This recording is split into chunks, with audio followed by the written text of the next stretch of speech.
கடந்த ஓராண்டாகவே காசாவில இஸ்ரேல் நடத்தி கொண்டிருக்கக்கூடிய தாக்குதல்கள் அதிகமாகி கொண்டிருக்கிறது. 50,000த்திற்கும் மேற்பட்டோர் கொல்லப்பட்டிருக்கிறாங்க.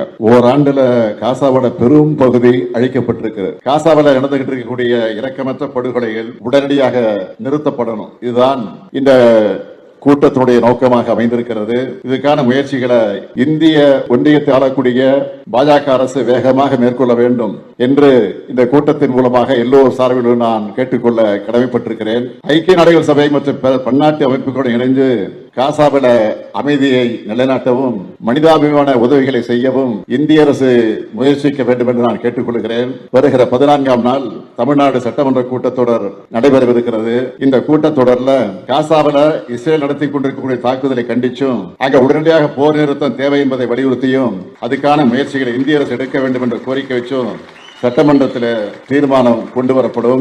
இந்த தீர்மானம் தமிழ்நாட்டு மக்களின் உணர்வுகளை பிரதிபலிப்பதாக இருக்கும். அரசியல் வேறுபாடுகளை கடந்து அனைத்து கட்சியினரும் இந்த தீர்மானத்தை ஆதரிப்பார்கள் என்று நான் முழுமையாக நம்புகிறேன்.